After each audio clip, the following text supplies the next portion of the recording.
Students, இங்கே பாருங்க. அதே மாதிரி இங்கே பாருங்க.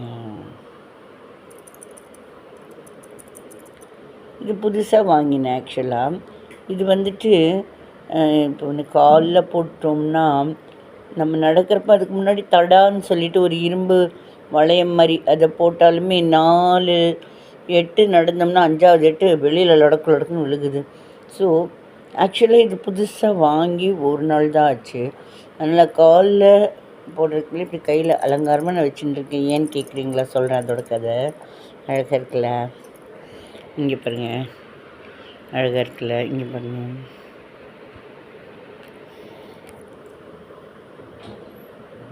ஸோ இது இடது கையில் இப்படி போட்டிருக்கேன், இது வலது கையில் இப்படி போட்டிருக்கேன்.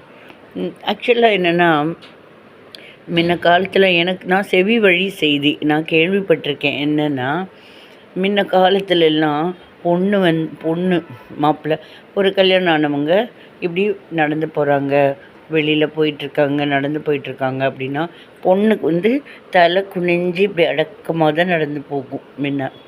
அப்போ அது எதிர்க்க வர ஏதாவது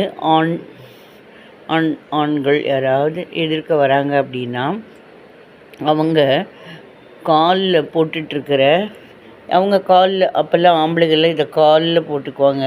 நான் இதை அலங்காரமாக சிலுக்கு பண்ணுறேன். இது அவங்க வெறும் இந்த மாதிரி ப்ளெயினாக போட்டிருப்பாங்க. நான் இந்த சிலுக்குன்னு போட்டிருக்கேன். அவங்க இந்த மாதிரி ப்ளெயினாக போட்டிருப்பாங்க. இந்த சைடில் இருக்கிற ப்ளெயின் மாதிரி போட்டிருப்பாங்க. அப்போ இந்த ஆண் காலில் மிஞ்சி போட்டிருக்காங்க. அப்போ இவங்க என்னுடைய பிரதர், என்னுடைய சகோதரன் அப்படின்னு நினைப்பாங்க. எதிர்க்க வர நிமிர்ந்து நடந்து வந்துட்டுருக்கக்கூடிய ஒரு ஆண் என்ன நினைப்பாங்க? இந்த பெண்ணோட கழுத்தில் தாலி இருக்குது, இவள் என்னுடைய சகோதரி, அந்த மாதிரி நினைப்பாங்க. முன்ன காலத்தில் அப்படி. நீங்கள் பார்த்துருப்பீங்க, இந்த விநாயகர் ஃபோட்டோவில் கூட அவர் காலில் கூட போட்டிருந்துருக்கார். நான் ஒரு இதில் பார்த்துருக்கேன், ஒரு ஃபோட்டோவில். அந்த மாதிரி இருந்தது. இப்போ மாறி போச்சு. அதனால் இருக்கிறத வெள்ளி, ஆக்சுவலாக வெள்ளி இது எங்கேயா வெளியே போகிறப்ப சிலுக்குன்னு யூஸ் பண்ணிக்கலாம்.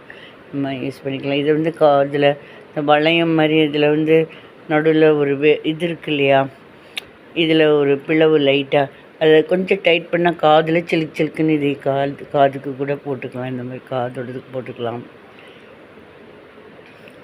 ஓகேவா? தேங்க்யூ. பிடிச்சிருந்தா லைக் பண்ணுங்கள்.